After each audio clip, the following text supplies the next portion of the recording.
want to share about the attitude of Christ. Okay, கிறிஸ்துவினோட attitude நம்ம வாழ்க்கையில இருக்கணும். The verse says, so all of us who have had veil removed. அப்பனா இன்னைக்கு முதல் காரியம் I want to emphasize this, that the veil is being removed. We need to believe that, right? So believe that you don't have old veil or old clothes or old lifestyle, right? So அப்போ நம்ம பழைய ஆடை இல்லை பழைய வஸ்திரம் பழைய காரியங்கள் நம்ம வாழ்க்கையில இல்லை. we need to really believe that. இது முழுமையாக விசுவாசிக்கும். இன்னும் நிறைய பேர் நினைச்சிருக்காங்க, இன்னும் நான் ஆண்டருக்குள்ள வந்துட்டேன், ஆனாலும் ஒரு சில காரியங்கள் என் வாழ்க்கையில இருக்கு, ஒரு சில பழைய சுவாபங்கள் என் வாழ்க்கையில இருக்கு, பழைய கோபம் இன்னும் இருக்கு, அப்ப இருந்த அதே ஆட்டிடியூட் தான் என்கிட்ட இருக்கு அப்படின்னு நினைச்சிட்டு இருக்கோம். இல்ல, we need to know this first. when you come into Christ, நீ கிறிஸ்துக்குள்ள வந்ததுக்கு அப்புறம், கிறிஸ்துவ சொந்த ரட்சகரை ஏற்றுக்கொண்டதுக்கு அப்புறம், your veil that you had is torn into pieces. எதுக்குன்னா, so that you will reflect the glory of God, so that you can see the glory of God, right? So அப்போ முதல் காரியம், you want to see and reflect the glory of the Lord. Second thing, நான் சொன்னது போல, அந்த காரியம், அந்த வெயில் ரிமூவ் பண்ணனால என்ன ஆகுதுன்னா, நீங்க அனுதினமும் you're changed into, that is God, the Lord Jesus Christ is making you more and more like him. அவரை போலவே மாத்திக்கொண்டே இருக்கிறதா. இன்னைக்கு இப்போ ஒரு குழந்தைய பார்த்தோம்னா என்ன ஆகும்னா, you can see the replica of a parent. Okay, இன்னைக்கு நீங்க சின்ன வயசுல இருக்கும்போது தெரியாது, but as days goes by, or as you growing in the Lord, as you're growing and maturing, right? So both physically and spiritually, yeah? So you can see that you're changing into the image of your parents. Now recently when I went to India, okay, a few months, few weeks not India வந்தேன், ஒரு short trip போனேன். So that time எங்களோட uncle நான் பார்த்தேன். So it's been I've seen him for நடுவில் ஒரு 3 வருஷம் அவங்கள பார்க்கல. So but this time when I went, I can literally see his image, his face was changed into a father's face. Okay, அப்பா எப்படி இருந்தாரோ அவரை போலவே அவர் முகம் ஜாட வர ஆரம்பிச்சிச்சு. ஏன்னா முன்னாடி இருந்துச்சான்னு கேட்டீங்கன்னா நான் நோட்டீஸ் பண்ணல, but that time was so young. As he's getting older and older, maturing and maturing, his face changes into a father's image. அவங்க அப்பா எப்படி சாயல் இருக்கோ அதே போல அவர் முகம் மாற ஆரம்பிச்சோம். அதே போலதான் இன்னைக்கு நம்மளோட பழைய மனுஷன் இல்ல, the veil has been removed. and அந்த வெயில் ரிமூவ் பண்ணனால என்ன ஆகுதுன்னா, நம்ம கிறிஸ்துவை பார்க்க முடியும், கிறிஸ்துவின் மகிமையை பார்க்க முடியும். அது மட்டும் இல்ல, அவரோட மகிமை நம்ம வாழ்க்கையில வெளிப்படும். That is what I said first thing in this thing. and என்ன ஆகுதுன்னா, அடுத்த கட்டமாக கர்த்தர் என்ன பண்றனா, ஒவ்வொரு நாளும் more and more we are changing like him as the glorious image of Christ. கிறிஸ்துவை போலவே நம்ம மாறிக்கொண்டே வரோம். அது ஃபர்ஸ்ட் டே 1ல இருந்தே மாறிடுமா கேட்டா இல்ல. as you are getting more closer to him, as you are growing more closer in the presence of God, right? so நீங்க என்ன அவரோட சாயல போலவே மாறிக்கொண்டே வரீங்க. இன்னைக்கு அப்போ you need to know this, that இன்னைக்கு அப்போ when I'm changed into கிறிஸ்துவை போல நான் மாறிட்டேன் அப்படின்னா, அப்போனா I would say that you are a changed person, you are a transformed person, you are a new being. ஏன்னா the veil has been removed, the veil is no more in your life. அந்த பழைய கோபங்கள், பழைய ஜென்ம சுவாபங்கள், பழைய பாவங்கள், பழைய அசுத்தங்கள் காரியங்கள் வாழ்க்கை இல்ல. it is being taken out by Jesus Christ. You are transformed into the image of Christ, right? so அப்போ இன்னைக்கு what Paul is saying, Paul என்ன சொல்ல வராரு இன்னைக்குள்ள காரியம் பார்க்க போறோம். we must have the attitude of Christ. கிறிஸ்துவுக்குள்ள இருக்க அதே சுவாபங்கள் இன்னைக்கு நம்ம மாறிட்டோம், வெயில் ரிமூவ் ஆயிடுச்சுன்னு சொல்றோம். ஆனா என்ன மாத்திக்கணும், என்ன செஞ்சா அது மாறும், நம்ம என்ன பழக்க வழக்கங்களை மாத்திக்கணும் இல்ல. நம்ம நம்ம ஸ்கூல் படிக்கும் போது ஒரு ஆட்டிடியூட் இருக்கும் கரெக்டா.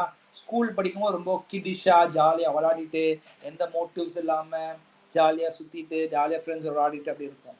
ஆனா அதே பேட்டர்ன், அதே ஸ்ட்ராட்டஜி நீங்க ஒரு ஆஃபீஸ்க்குள்ள என்டர் ஆனதுக்கு அப்புறம் அதே மாதிரி இருக்க மாட்டீங்க. Your behaviour changes, your way of speaking changes. இல்லை சின்ன வயசுல இருக்கும்போது எதுவும் பெருசா கண்டுக்க மாட்டோம். ஆனா அது வேலை செய்ய ஆரம்பிச்சோன்னே, ஒரு கல்யாணம் ஆனதுக்கு அப்புறம் your whole life style will changes. நீங்க பேசுற காரியம், மரியாதை. சின்ன வயசுல இருக்கும் போது நம்ம எப்படி மரியாதை பேசவும் தெரியாம இருக்கலாம், நம்ம கிட்டிஷா பேசிக்கலாம். ஆனா வேலைக்கு போனதுக்கு அப்புறம் என்ன பண்ணுவோம்னா, கொஞ்சம் மெச்சூர்டா நடந்துப்போம். இல்ல எங்க சிரிக்கணுமோ எங்க சிரிக்கணும், எங்க எப்படி ஒருத்தரோட எங்கேஜ் ஆகணும், யார்கிட்ட பேசணும் யார்கிட்ட பேசக்கூடாதுன்றது அந்த மெச்சூரிட்டி நம்மளுக்குள்ள வர ஆரம்பிச்சிடும். அதே போலதான் கிறிஸ்துவுக்குள்ள அனுதினமும் ஒவ்வொரு நாள் வளர்ந்துட்டே வரோம் அப்படின்னா, so we need to know that attitude of Christ. கிறிஸ்துவுக்குள்ள என்ன இருந்துச்சு, அவருக்குள்ள என்ன இருந்துச்சு, அவரை போல எப்படி நம்ம மாறணும் என்ற காரியத்தை நம்ம கற்றுக்கணும்.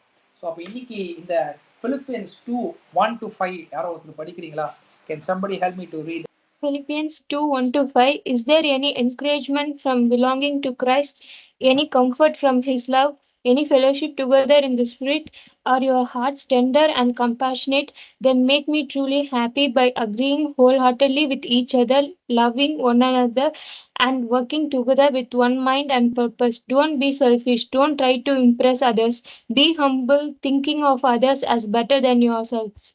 Don't look out only for your own interest, but make an interest in others too. You must have the same attitude that Christ Jesus had. Amen. Amen. So அஞ்சாவது வருஷம் ரொம்ப தெளிவா போட்டிருக்கு. You must have, you must have. நீ என்ன பண்ணுவே தெரியாது, நான் கொலைக்கலா சொல்றேன். நீ என்ன பண்ணுவே தெரியாது, பால் சொல்றது என்ன பண்ணுவே தெரியாது, ஆனா இந்த ஆட்டிடியூட் உனக்குள்ள இருக்கணும். ஸோ அப்போ நீங்க மேபி இதை படிக்கும் போது புரியாம இருக்கலாம். I'm going to give as a bullet points. Okay. So பாலோட அட்வைஸ், பால் என்ன எதிர்பார்க்கிறாரு சபையில, ஒரு ஒரு கிறிஸ்டியன் லைஃப்ல இல்ல ஒரு சைல்ட் ஆஃப் காட் லைஃப்ல எப்படி எப்படி கிறிஸ்துவ போல மாறணும், கிறிஸ்துவ எதிர்பார்க்கிற காரியம் ஆட்டிடியூட் எப்படி இருக்கணும்ன்ற காரியத்தை நம்ம பார்க்க போறோம். I'm going to just say the words alone so that you can check yourself. நான் இப்படிலாம் பண்ணிட்டு இருக்கேனா, இந்த ஆட்டிடியூட்ஸ்லாம் எனக்குள்ள இருக்கா, இல்லை இதெல்லாம் நான் இம்ப்ளிமெண்ட் பண்ணணும்னு நினைக்கிறேன் அப்படின்ற காரியத்தை நீங்க செக் பண்ணிக்கோங்க. So that we can learn something, right? So முதல் காரியம் பால் என்ன சர்ச்சுக்கு சொல்றாரு அப்படின்னா, we need to be wholehearted with one another. be wholehearted, முழு மனதோடு. அதாவது ஒருத்தரோட என்ன பண்றோம்னா, ஒருத்தரோட பேசுறோம், ஒருத்தரோட ஒரு கம்யூனிட்டியில இருக்கிறோம், இல்லை ஒரு ஒரு ஒரு ஃபேமிலியில இருக்கோம், இல்லை ஏதாவது சர்ச்ல இருக்கோம் அப்படின்னா, we need a person need to be wholehearted with one another, having same thoughts. இன்னைக்கு everyone has a different thoughts, right? So ஒரு ஃபேமிலின்னு எடுத்துட்டோம்னா, அப்பா அம்மாவுக்கு ஒரு பாயிண்ட் ஆஃப் வியூவா இருக்கலாம், இல்லை உங்களுக்கு ஒரு பாயிண்ட் ஆஃப் வியூ இருக்கலாம். I would not say it's wrong, but each one has a different ideology, different ideas, different strategies to do certain things. But as you are growing in the Lord, in ஒரு church basis நான் சொல்றேன், இல்ல ஒரு fellowship base நான் சொல்றேன். As you are learning in the Lord, we need to have same thoughts when you're taking decisions. ஒரு சபையாய் கூடி ஒரு காரியத்தை நடைமுறை கொண்டு வரணும் அப்படின்னு நினைச்சீங்கன்னா, when you join together, don't have an argument. இல்ல இன்னைக்கு நிறைய இடத்துல ஆர்கியூமெண்ட்ஸ் நடக்குது, இல்ல சர்ச்சஸ்ல நடக்குது, ஃபெலோஷிப் நடக்குது.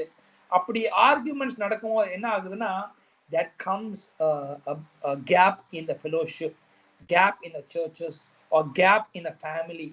இல்ல அப்போ ஒரு காரியத்தை நடைமுறை கொண்டு வரீங்க அப்படின்னா, you need to be wholehearted with one another, having same thoughts when taking decision. அப்படின்னா என்னோட பாயிண்ட் ஆஃப் வியூ நான் சொல்லவே கூடாதா அப்படிங்கிற இல்ல, யூ கேன் ஷேர், நீங்க சொல்லலாம், உங்களோட தாட்ஸை சொல்லலாம். பட் ஆனா you need to come to an agreement with one another. இல்ல ஒரு குழுவாய் சேர்ந்து என்ன பண்ணணும்னா டிசிஷன் மேக் பண்ணி அது அது நடைமுறை கொண்டு வரதுக்கு செயல்படணும். அதை காட்டிலும் அதை பண்ணாம நம்ம சண்டை போட்டுட்டு குவாரல் பண்ணிட்டு இல்ல வீணான வார்த்தைகள் பேசிட்டு இருக்க வேண்டாம். That is what Paul is trying to say. Let the fellowship, let the people will have unity among them. Be wholeheartedly do certain things, right? So இதுதான் நம்ம வாழ்க்கையில செய்யணும். இன்னைக்கு நம்ம நிறைய இடத்துல நம்ம இது பண்ணாம என்ன பண்றோம்னா we are bypassing certain things and making a big argument, big problems. இது நம்ம லைஃப்ல நடக்குது. So second thing what Paul is giving an advice to our people என்னன்னா love one another. இது நம்மளுக்கு தெரியும், this is the law, this is the command where God have said this in the Old Testament as well as in New Testament. Love one another as like Christ loved you. So don't be showing love for a reason. Okay, எனக்கு இதை உதவி செஞ்சாங்க, எனக்கு இந்த காலத்துல help பண்ணாங்க, அதனால நான் இவங்களுக்கு ஹெல்ப் பண்ண போறேன், அதனால இந்த காலத்துல செய்ய போறேன். இல்ல ஒரு ரீசனோட இவங்க செஞ்சாங்க அதனால நான் செய்யறேன் அப்படின்னு இல்லாம be show the love of Christ. கொஞ்சம் நினைச்சு பாருங்க, இன்னைக்கு நீங்க உங்களை கர்த்தர் நேசிக்காம இருந்தாருன்னா என்ன நடந்திருக்கும்? நீங்க நம்ம எவ்வளோ as a ஹியூமன் பீயிங்கா நம்ம நிறைய தவறுகளை பண்ணிடலாம், நிறைய காரியத்துல நம்ம கீழ்ப்படியாம போயிருக்கலாம். ஆனா நம்ம எவ்வளவுதான் தப்பு பண்ணாலும் என்ன பண்ணுவாரா, he's a God who still loves us, he's a God who still forgives us, he is a God who still cares for us. இல்ல அனுதினமும் எவ்வளவு தப்பு பண்ணியிருப்போம், எவ்வளவுதான் மோசமா நான் வாழ்ந்திருப்போம், ஆனாலும் அவர் என்ன பண்றாருன்னா பரவாயில்ல, ஏன் பிள்ளை ஏன் மக மாறிடுவான் அப்படின்னு சொல்லிட்டு என்ன பண்ணுவோம், அனுதினமும் நீங்க ஒரு தேவை நிற்கும் போது உங்களுக்கு ஹெல்ப் வேணும்ன்ற போது அவர் அளவுக்கு அதிகமான அன்பை வெளிப்படுத்தி உங்களை காண்பித்து நடக்க வைக்கிறார்ல. அதே போலதான் உங்களுக்கு அந்த எக்ஸ்பீரியன்ஸ், லவ் எக்ஸ்பீரியன்ஸ் பண்ண வைக்கிறாருன்னா when as growing in a community, as you're growing in a family, so you need to love one another. There must not be any disagreements among you. சண்டைகள் வரலாம், ஒரு குடும்பமா எடுத்துக்கும் போது சண்டைகள் வரலாம், பிரச்சனைகள் வரலாம், பட் டோன்ட் ஹாவ் அந்த அதே பிரச்சனையோட அதே பாரத்தோடு நீங்க ஒவ்வொரு நாளும் நடக்காதீங்க. So instead go reconcile with one another. Okay? Show that Christ எப்படி கர்த்தர் உங்களை அளவுக்கு அதிகமா நேசிச்சாரோ அதே போல நீங்களும் அவங்களுக்கு அளவுக்கு அதிகமான கிறிஸ்துவின் அன்பை வெளிப்படுத்துங்க. So this is the second thing what Paul is advising to the church, to the believers. மூன்றாவது காரியத்தை என்ன சொல்றாருன்னா, work together with one mind and one purpose. முன்னாடியே சொன்னதுதான் verse 1ல first point சொன்னதுதான் இது நான் சொல்றேன். Work together, have no separation among you in the churches, in the families or in the fellowship. The one mind and one purpose தான் what God wants us. If there's one mind and one purpose, you can fulfill the plan of God very easily. இல்ல ஒரு காரியத்தை செயல்படும் போது ஒரே thoughts இருந்துச்சுன்னா this cannot happen in a flesh, I would tell you. இதெல்லாம் நீங்க கேட்டீங்களா, இது எல்லாமே இது நான் இது முயற்சி எடுக்கிறேன், இதை நான் பண்றேன், இதை நேசிக்கிறேன், ஒரு டிசிஷன் எடுக்கணும்னா அவங்களை நான் முயற்சி எடுத்து பண்றேன். இல்ல இது ஆவியானதான் நம்மளுக்கு உதவி செய்ய முடியும். மனுஷத்தனமா நம்ம செயல்படலாம், ஆனா என்னைக்கோ ஒரு நாள் நம்ம அதுல விட்டு நம்ம விலகி போயிடலாம், இல்ல நம்ம டிவேட் ஆகிடலாம். அதை காட்டிலும் let the Holy Spirit will help in this area. Paul is saying this. இப்போ நீங்க ஒன்றா இணைந்து நீங்க செஞ்சீங்கன்னா, அதாவது if you are working together with one mind and one purpose அப்படின்னா, Paul is saying something in the Paul verse Philippians 2ல சொல்றாரு, he say it makes him happy and joyful. So he wants the church to have no division, no separation, no fighting people. இல்ல எல்லாரும் யூனிட்டியோட இருக்கணும். இதுதான் கர்த்தர் விரும்புறார் நம்ம வாழ்க்கையில. ஒரு குடும்பம் எடுத்துக்கிட்டோம்னா குடும்பத்துல பிரிவினை ஆவி இருக்கக்கூடாது, ஒன்றா இணைந்து இருக்கணும். இன்னைக்கு நிறைய குடும்பத்துல the husband has been separated, the mother has been separated, children has been separated from the families. இல்ல as a body of Christ, when you join together in unity, Christ will be there in the midst. இல்ல ஒரு வசனம் இருக்குல்ல, எங்க அவர் நாமத்து நிமித்தமா 2 பேர் கூடி இருக்காங்களோ, இங்க எத்தனாவது? 2 பேர் இல்ல, not even at least one person or a couple or a family joined together, a church is joined together, the Bible says he is there. 2 பேர் இருந்தாவே போதும்பா, அங்க கர்த்தர் இருக்காருன்னு சொல்லிட்டு வசனம் சொல்லுது. அப்போ குடும்பத்துல நம்மளோட சர்ச்ல இல்ல ஃபெலோஷிப்ல எவ்வளவுதான் காரியங்கள் எதிர்மாறா இருந்தாலும் ஒன்றாய் இருக்கணும்ன்று கர்த்தர் விரும்புறாரு. பிரிஞ்சு வாழ்றதுக்கு ஆண்டவர் விரும்பல. பிரிவினை ஆவி குடும்பத்தில் இருக்கக்கூடாது. பிரிவினை ஆவி சபைக்குள்ள இருக்கக்கூடாது. இன்னைக்கு குடும்பமாய் வளரும் போது, ஃபெலோஷிப்ல வளரும் போது, let there not be any separations, right? So work together for one mind and one purpose, so that makes Paul be happy அப்படி சொல்லியிருக்காரு. அப்ப பால் ஹாப்பினா, அப்ப பால் சந்தோஷப்படுவார்னா கண்டிப்பா கிறிஸ்துவும் சந்தோஷப்படுவாரு. இல்ல, 4வது காரியத்தை, what is the 4th thing that we need to know this, let us not live a selfish life. Selfish motives இருக்க வேண்டாம். அது செல்ஃபிஷ் சொல்லும் போது ப்ரைட்ஃபுல் லைஃப் ஸ்டைல் வேண்டாம். எனக்கு எல்லாமே தெரியும், நான் தான் பெரியவன், நான் சொல்றதான் எப்பயுமே கரெக்டா இருக்கும். இல்ல, if a woman who says எனக்கு எல்லாமே தெரியும் அப்படின்னா, அங்கேயே அதுதான், that is the moment where you have already fallen down. வசனம் சொல்லுது, ஆண்டவர் வந்து prideful heart people கிட்ட ஆண்டவர் என்ன பண்றாங்க, is against such people. So அப்போ நம்மளுக்குள்ள செல்ஃபிஷ் மோட்டிவ்ஸ் இல்ல prideful hearts நமக்குள்ள இருக்கக்கூடாது. எந்த ஒரு, not even a single thing that needed to have is selfishness. Fifthly, we know this, what Paul is saying is, don't try to impress others. நான் என்னோட டேலண்ட்டை காமிக்கணும், நான் பெரியவன் காமிக்கிறதுக்காக don't try to impress. Yes, you may be doing certain things, it may be true, but don't show off. Okay, எனக்கு எல்லாம் தெரியும் அப்படின்னு இல்ல. Instead, எப்படின்னா, be humble. Make yourself humble, thinking that others are better than yourself. நம்ம நிறைய நினைச்சுக்கிறோம், நான் தான் பெஸ்ட், எனக்கு தான் நல்லா இந்த பாட தெரியும், எனக்கு தான் நல்ல மியூசிக் வாசிக்க தெரியும், எனக்கு தான் நல்ல பேச தெரியும், எனக்கு தான் நல்ல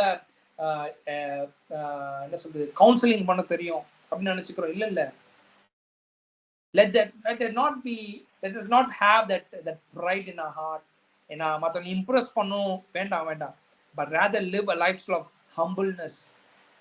அடுத்த last thing what Paul is advising this thing, don't look out only for your own interest, for yourself. இல்ல, உன்னோட தேவைக்காக மட்டும் நீ காரியத்தை செய்யாத. இதெல்லாம் பால் வந்து இந்த ஆட்டிடியூட்ஸ்லாம் வந்து கிறிஸ்துவுக்குள்ள, கிறிஸ்துவின் பிள்ளைகளுக்குள்ள, இல்ல சபைக்குள்ள, இல்ல குடும்பத்துக்குள்ள, தனிப்பட்ட வாழ்க்கைக்குள்ள இருக்கக்கூடாது. இது இப்படிலாம் இருக்கக்கூடாது, இப்படிலாம் வாழக்கூடாது அப்படின்ட்டு Paul is saying this. இந்த அழகான ஒரு காரியம் இந்த இமேஜை பார்த்தேன். When attitude changes, what happens? Everything changes in your life. இந்த ஆட்டிடியூட், அதாவது நான் ஹோல் ஹார்ட்டடோட யுனைட்டியோட இருந்தேன்னா, இல்ல மற்ற நேசித்து நான் வாழ்ந்தேன்னா, எல்லாரும் இணைந்து நான் ஒரே பர்பஸோட, ஒரே கோலோட, ஒரே மோட்டிவோட நான் வாழ்ந்தேன்னா, நான் செல்ஃபிஷா வாழாம இருந்தேன்னா, நான் மற்றவங்களை இம்ப்ரெஸ் பண்ணாம அப்படி வாழ்ந்தேன்னா, ஹம்பிளா வாழ்ந்தேன்னா, இல்ல என்னோட தேவைக்காக மட்டும், என்னோட ஓன் இன்ட்ரெஸ்ட் மட்டும் நான் செய்யாம இருந்தேன்னா, ஏன்னா இந்த ஆட்டிடியூட்லாம் வாழ்க்கையில இருந்துச்சு, இல்ல வளர்ந்துட்டு வரோம், இந்த காரியத்தை நம்ம நடந்துட்டு இருக்கோம், இதை முயற்சி எடுக்கிறோம் அப்படி இருந்ததுன்னா என்ன ஆகும்னா, everything that changes in your life. I would say, never make such things be a baggage in your life. Example, if a man has a pride, அப்படின்னா pride becomes a big baggages, big sin in your life, big stumbling block in your life. அடுத்த கட்ட முயற்சிக்கு போக முடியாம நம்ம இருப்போம். So that's why I want to say, when you work on to this attitude, when you start working on it, when you ask the Holy Spirit to help in this area, everything that is revolving around you, சுற்றிலும் செயல்பட்டு கொண்டிருக்கிற எல்லா காரியம்னா changes. எப்படி change ஆகும்னா, Christ can easily come and mold your life. இப்போ ஒருவேளை ஒரு மனுஷன் வந்து ஹம்பிளா வாழாம இருந்தேன், பெருமையோட வாழ்ந்து கொண்டிருக்கேன் அப்படின்னு இருந்தானா என்ன ஆகும்னா, கர்த்தர் வந்து அவன் வாழ்க்கையில வந்து அந்த ஒரு சில காரியத்தை மாற்ற நினைக்கிற காரியத்தை மாற்ற முடியாது. That becomes a stone, a rigid thing. இல்ல? So இந்த காரியத்தை நம்ம முயற்சி எடுத்தோம். Of course, as a flesh, we cannot do it. But when we ask the Holy Spirit to come and help us, everything changes.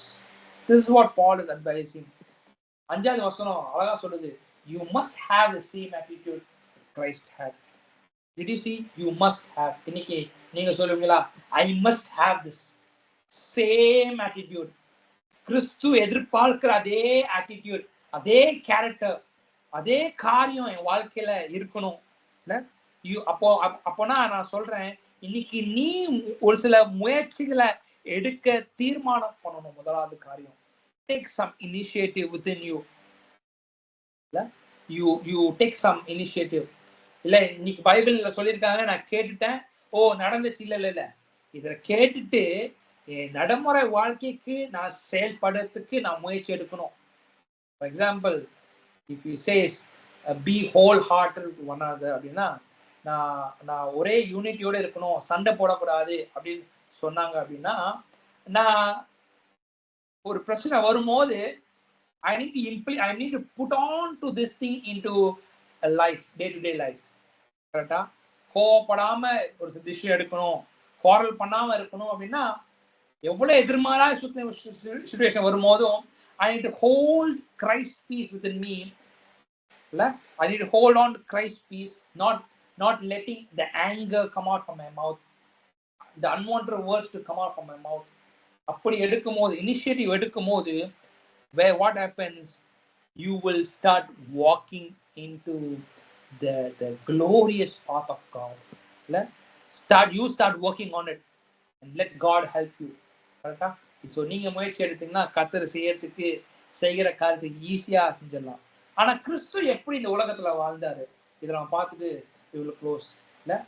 We saw about Paul's advice, Paul's advice for the church, எப்படி கிறிஸ்து சபை மக்கள் எப்படி வாழணும்னு சொன்னோம்.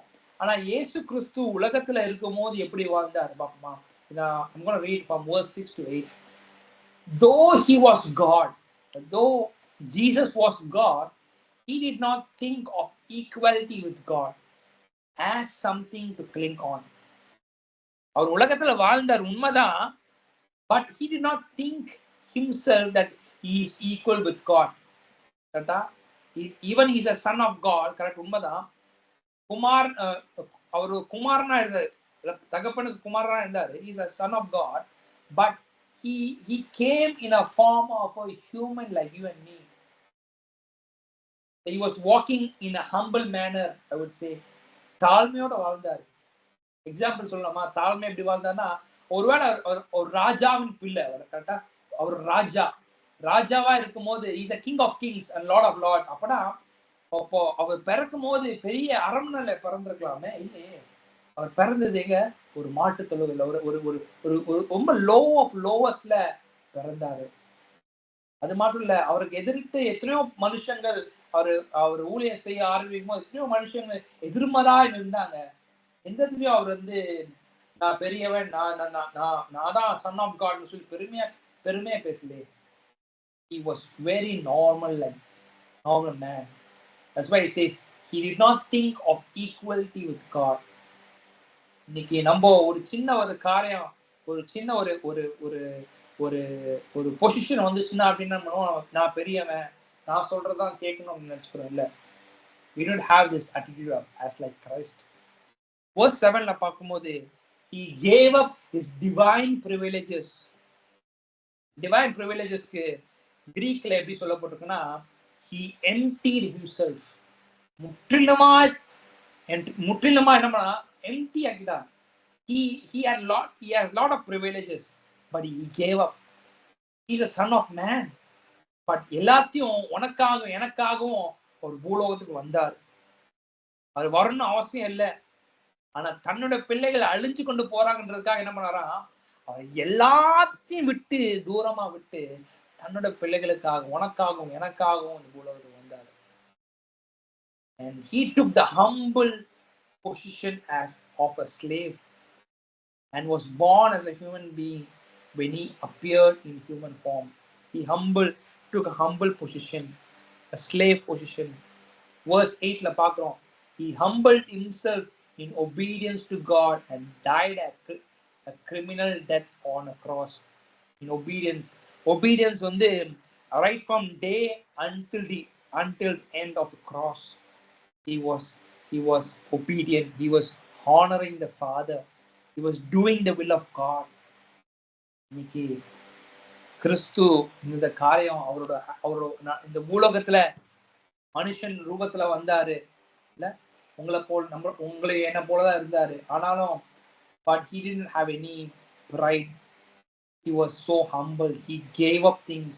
He took a position like a slave. He did not think as like equally with God. இன்னைக்கு can we work on with these things in our life? இந்த காரியத்தை நம்ம கேட்ட காரியம் மேபி இது நீங்க ஆல்ரெடி கேட்டிருக்கலாம், இல்ல ஒரு படிச்சிருக்கலாம். But now let us put this thing practically in our life. This is what Paul is emphasizing, that the whole purpose. எதற்காக பால் வந்து இதை சொல்றாருன்னா, இதெல்லாம் அவர் வந்து சபைக்கு சொல்லி கொடுத்த காரியம். These are the teachings where Paul is teaching to the body of Christ, the churches in Philippians. இன்னைக்கு you and me are the church. You and me are the body of Christ, where we need to be equipped, where we need to grow in this area. அப்படி நம்ம வளர்ந்து வரும்போது என்ன ஆகுதுன்னா, as I said this thing in the beginning, 2 Corinthians படிச்சது போல, we will be more and more like him, changed person, a transformed person, a new person. So இன்னைக்கு can you all close your eyes and say, Lord, உங்களை போல என்ன மாற்றுங்க. Let me have that attitude as Christ had. கிறிஸ்து என் வாழ்க்கையில எதெல்லாம் இருக்கணும்னு நினைக்கிறாரோ, எதெல்லாம் எப்படி நான் வாழணும்னு நினைக்கிறாரோ, இதெல்லாம் எந்தெந்த கேரக்டர்ஸ்லாம் எனக்குள்ள இருக்குன்னு நினைக்கிறாரோ, இந்த காரியம் என் வாழ்க்கையில வேணும். Thank you, Lord. Father, we submit ourselves before your presence, Lord. Lord, we don't know what is that you are working in our life. நீங்க எங்க வாழ்க்கையில என்ன பண்ணிட்டு இருக்கீங்க எங்களுக்கு தெரியாது.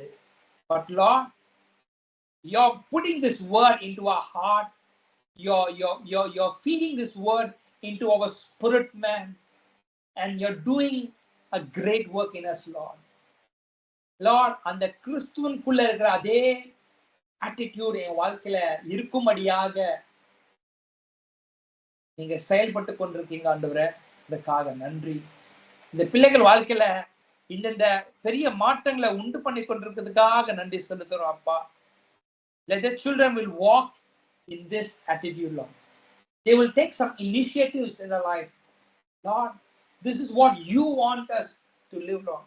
This is how you desire in your heart that we will grow in that area, Lord. Lord, we may not be a perfect person, Lord. We may not be a perfect child of God in every area, but Lord, that you help us, that the Holy Spirit will help us in times of need, Lord. May every situation that we are going through in our lives, every struggles and battles, we will not put ourselves down, Lord, but rather we will rise up again, start working on it, start walking in the character, start working in the attitudes where you want us to be, Lord. Father, you help us. You help us to continue to transform us into your image, Lord, into your glorious image, oh Father. We know that you have already taken out that veil in our life, Lord. Lord, this is a moment where we believe that this veil is torn upside from top to bottom, Lord Father. ஆண்டவரே, ராத்திரி வேளையில ஒரு பெரிய காரியங்களை வாழ்க்கையில செய்து கொண்டிருக்கிறதுக்காக நன்றி. நீர் ஒருவரை மகிமைப்பட்டு பெரிய காரியங்கள் செய்யுங்கப்பா. வழிநடத்துங்க. இயேசு மூலம் ஜெபிக்கிறோம் பிதாவே. ஆமென்.